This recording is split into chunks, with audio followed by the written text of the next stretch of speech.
On June 7th, 39-year-old sailor Kai Sato set off from the Catalina Islands toward Hawaii aboard his 32-foot sailboat. It was meant to be his first solo ocean crossing, a test of skill, independence, and conscious control.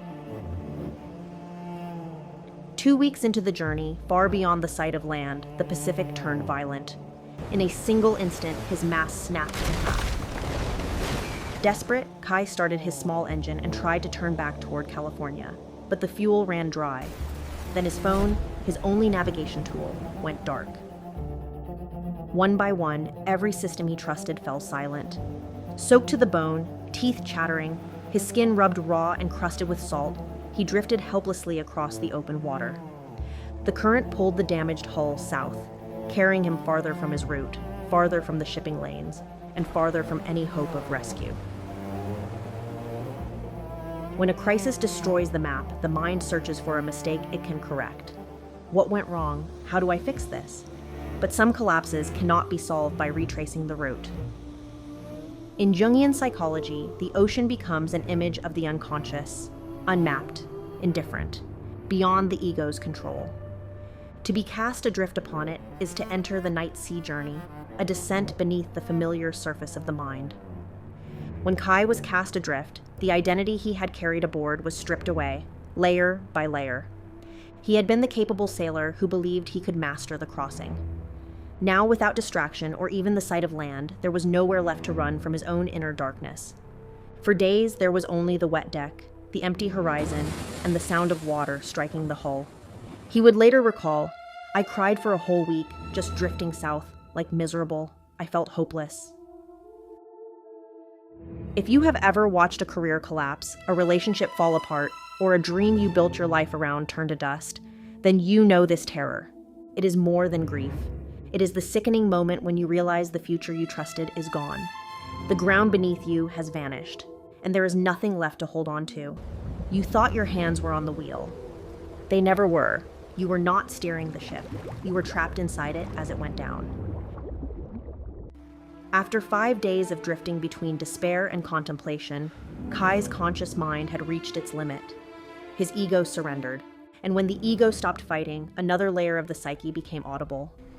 Kai sat on the deck, meditating and speaking directly to the wind and the water.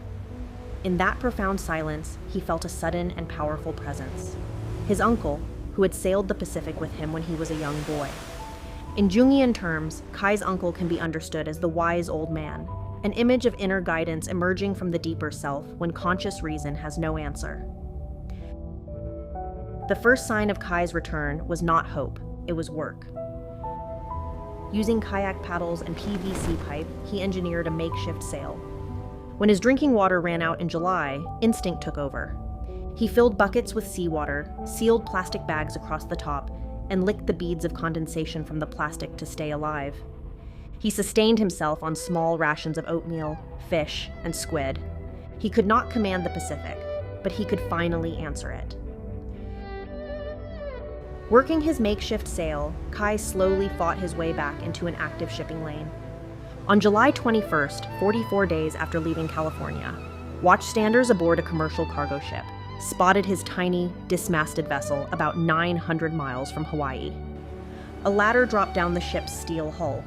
When Kai stepped off his battered deck and began to climb, the ocean was finally beneath him, not around him. The crew gave him fresh water, dry clothes, and hot food. Kai wept. For the first time in weeks, survival was no longer something he had to manufacture alone. While recovering in Hawaii, Kai was already planning his next solo crossing toward the Philippines. Jung called this movement toward wholeness individuation. Kai did not return unbroken. He returned having discovered something deeper than the part of him that broke. The ego seeks safety and control. The self seeks wholeness.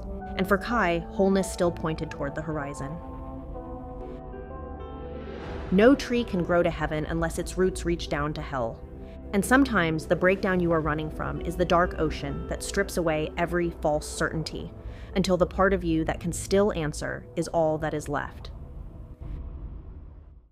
This is the gallery of the unconscious. When everything felt beyond your control, what was the smallest thing that kept you moving? Subscribe and return for the next exhibit. There are deeper rooms still waiting to be opened.